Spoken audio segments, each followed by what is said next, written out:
few weeks ago when we were down visiting with my sister in Arkansas and her family. One of the ones, part of the family that we did not see too much of was my great nephew. He is 15, soon to be 16. He was busy because he had found a job this summer helping one of the local farmers there. And between that and lifting his weights for football, he was not around very much because they were working fairly long hours on the farm at that time. And he talked about, when we did see him, talked a little bit about what kind of money he was making, which seemed a whole lot to him. And yet, when we were talking, my niece, who is the vice president of the bank, his mother, when we were visiting with her when he wasn't around, she said, yes, I've told him that after he has finished the job, before school starts, we're going to sit down and help him figure out what to do with his money. First, he will pay his tithe. Then he will put some in savings, and then he will work himself out a budget and learn to manage his money because he also has a girlfriend now, and he might want to take her out to eat. But she's very big, of course, being a banker, on money management and teaching her child that. But I was struck by the first thing out of her mouth was the first thing he is going to do is give his tithe of what he has made this summer. Now, when you think about it, she's teaching him right. She is teaching him very much a part that they live by themselves. That to God belongs God. That to God belongs this part that goes and gives to them. And while it may be hard to explain to a 15-year-old, or maybe to a 50-year-old, or someone even older, that why that is important in life, but it is an important lesson that we need to learn, the importance of giving of our tithes and offerings to our congregations, for they need it. And certainly our congregation is in that point where we might, as we were doing the old spiritual, we might say it is now us in need. For our financial statements, we have shown more and more red ink for the past months. It is now beginning to get critical. We are blessed because of some people in the past who had left some money. We've not had to not pay bills or not pay anything. But yet, as we are approaching this very, very important time and excitement time in the life of a congregation, when we are looking forward to the calling of a new minister, the profile should go out in a day or so. Soon names will be coming, and hopefully in just a few weeks the committee will be interviewing candidates. And that is an exciting time. But let's don't put a damper on it by not being able to say, because are having people discouraged because we are not doing our part.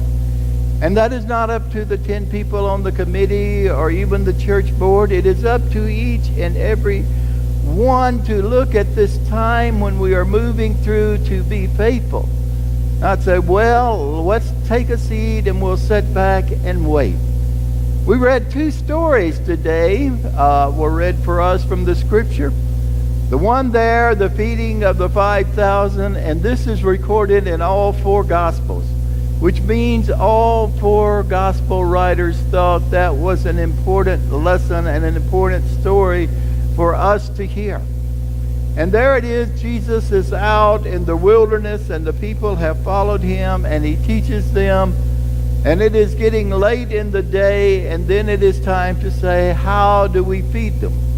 Now, the stories vary a little bit, but here in John, we see he asked Philip first, what would it cost us to feed this mass of people? And Philip says, if we had a half a year's wages, we could give them just a very small appetizer of food. Yes, in other deals of the Gospels, the disciples say to Jesus, well, send them away, send them back to the towns and let them buy their own food. But Jesus here, after he is saying that, we see Andrew coming with a small boy. A small lad comes, and as we know, it says, and a child shall lead them. This small lad has 5 barley loaves and 2 small fishes. Now, a barley loaf in those days would be about the size of the pita bread that will be broken here symbolically for us this morning. So you can think you had about 5 loaves like that. That's divided 1,000 ways. It's not very much bread there. And 2 small fish. It doesn't say how large, but 2 small fish. It is not much. But yet we notice that this lad offers it up. He is willing to give. He is not so concerned there that he would not have anything to eat. He is not so concerned with hoarding it maybe for his family or for his friends. But he is willing to say, let me share what I have. And amazingly, after Jesus takes it, it becomes more than enough. So we're told that more fragments are picked up than were shared in the beginning. God has a way of doing that when we will let go of that ourselves. When we are willing to turn loose and look at that. And from the story of the Exodus, we know the children here, they had been in the wilderness for a short time. And yet, what do they want to do? They want to go back. Slavery wasn't that bad, they said. At least we had something to eat. They had forgotten how bad it was. They wanted the security of that rather than the uncertainty of the future ahead of them. And so they began to complain, and finally God said, I will send you quails in the evening and manna in the morning. But he also gave them instructions for the manna. Not that they could gather all they thought they needed. They could only gather enough for that day, unless it was the day before the Sabbath when they could gather twice. Now, if we continue to read on, we know that some got a little greedy later on and decided they would gather enough for several days of the manna. But they discovered it molded and wasted on them even what they had for that day. It is a lesson in trust that God is trying to teach us. And it is that lesson that we learn out in the sense of the wilderness of life that we sometimes walk through, or maybe even the wilderness we feel we're walking through now. We learn when we begin to think and look at ourselves and not look to the sparsity. Sometimes we are inclined when we're in the wilderness to preserve what we have, to hoard it, to keep, and to save back. But Jesus here was teaching us that there in the wilderness the purpose was to give, to share. And when that happened, there was more than enough. And when the people learned to trust God in the Sinai desert, they also learned what it meant to have just enough. Yes, sometimes we only look to our sense of scarcity. And when we do so, we do not find the fullness of abundance that is before us. But the call is for us to make. Are we willing to be as this boy and offer up? Can we, if we are behind in our pledges, can we play catch up? And if we did not pledge, can we give? Even if we did pledge, can we give more to say that we are so excited about the future of this church and the new minister that God will bring to us that we're willing to do more so that we can get going down the road without having all of these obstacles in front of us? It is an important question for us not just to ask now, but to ask each and every day. Pulitzer Prize-winning author Willa Cather wrote a book, Old Pioneers. It was set around her hometown of Red Cloud, Nebraska, which was in the kind of south-central, southeastern part of Nebraska. Near Hastings would be the larger city. But it is a story of immigrants that came to settle the land there when the West was opening up. Some when the railroads came through and the government had granted them land to sell to Europeans, and others because they needed to put the railroad through, and that's how they could pay for it, was with land that they could sell. But she is of Swedish descent, and she and several from other Swedish settlements around. There's some from France, and there's some from other parts of Europe. But they come to a land that had been prairie, that had just had the buffalo roaming on it, that had not been broken and was not used to being tilled. And most of the families that came discovered how hard it was living in sod houses and learning how to live here with so much that they did not wish to have, and with a land that did not seem to be very forgiving to them and demanded so much and gave so little. And yet the story is told, and our central character in O Pioneers is Ingrid Bergen, a lady who her father is dying at the beginning of the story. He had come with the family.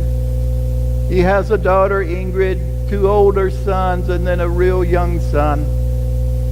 But he is dying, and the farm is facing great hardship and wondering if they will survive. They've seen many of their friends that they came with just give up and move away, deciding it was not worth it, that it would never produce. But on his deathbed, he calls his daughter Ingrid in. And surprise to a surprise of everyone in that day, he wants his daughter Ingrid to take over the running and the management of the farm. As he says to her, I know you have the fortitude to see it through. Your brothers will just give up and go back. Can you please take over even though your brothers may contend against it? And she does. And there, as the book progresses and as it comes, she is visiting one day with her brothers after they have become very successful. And her brothers have often talked about the hard work that they had to do, and she had reminded them that yet they had done things that others thought very, very foolish. When others were selling out and giving up, they had bought the farms from them, leveraging even more debt. When she began to plant wheat, told them they should plant wheat, all of the neighbors, it was a new crop, and all of them were afraid and did not think it would work, but it had been their salvation. She had also had them get a new clover called alfalfa that was being experimented with because it would also produce greatly for their cattle. She also learned to keep the pigs with fresh water and not let them just live in the slop of the pigs, that they did better because of this eccentric friend of hers that she brought to live in their barn, who went barefoot even in the Nebraska winters, said that was the way to go.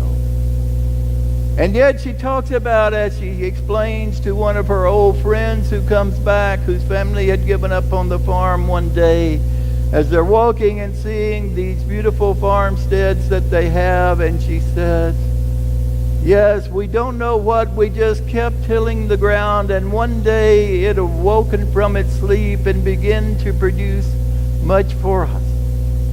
What she was saying in that sense of understanding the cost of persevering through and pushing through this wilderness experience, they had learned that the land finally broke free. As she said, it wasn't anything different that they did, but why? It was a mystery to her. But yet even in that mystery, she rejoiced in that. Yes, what are we willing to do to allow God's hand to move among us?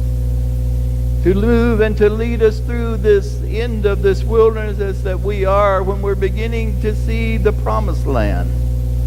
Not a time for us to look and to go back. Not a time for us to look and see that the giants in the land before us, for yet there is much to be conquered. But a time to feel that hope and that sense, for that wilderness makes us strong if we will but give of ourselves and give of those resources we have to get through this wilderness. Not to be afraid to share our loaves and our fishes, not to save them for ourselves. For it is in that sense of sharing and giving we learn to discover how God is leading us to something new and something different. In doing of that, we open ourselves up. Just imagine what that little boy there in John's Gospel could say. Mom, Dad, I gave him my 5 loaves and 2 fishes, and we fed a multitude. I did my part, and I am going to follow this one. Will you do your part today? Will you make sure that your pledge is up to date? Or maybe will you make sure that you need to give a little more? Or if you have not pledged, will you be willing to give? But let us all dig deep and find that we can give of ourselves and find the way out of this wilderness that God is leading us through. Leading us through stronger and braver and with more strength. For it is God that leadeth us to greener pastures and beside still waters. It doesn't happen until we walk through that sense of bitterness. In my associate pastorate right out of seminary, there was a lady in the church named Cleta Wright. Cleta had been widowed several years, even though she was probably only in her late 50s at that time. But she was a lady that was very bitter at life. Even her dear friends always talked about, oh, we wish Cleta could sometimes be just a little more optimistic. And there one evening her home caught fire. It didn't destroy the home, but did quite a bit of damage. She had lost several of her possessions. She had to move out for a while they worked on it. And everyone thought, oh me, poor Cleta will be even more miserable now than ever before. It's going to be hard for us to be with her. But through that experience, she had met one of the men that was working on the house, and they'd begun to go out, and she had her house fixed finally and went back in, and she said, oh my, it's so much more beautiful. I had had this paint there for a number of years. I had the same old drapes on the windows, and now it's bright, it's cheery, and she was happy and just going on. And then she began to say, you know, it was that experience with the fire that caused me to see life differently. She was a different person. When she walked through her own wilderness, when she was willing to go through it, she discovered the great newness of grace, the great newness of God's love, and the great newness of being thankful. And we struggle through the wilderness with our own sense of allowing God to lead us, putting our faith and our trust, even when we don't know where He is leading, to get us through. With that, we can grow and become the church that God wants us to be, if we open ourselves up to the new green pastures that God is leading us to. Thanks be to God for that. Amen.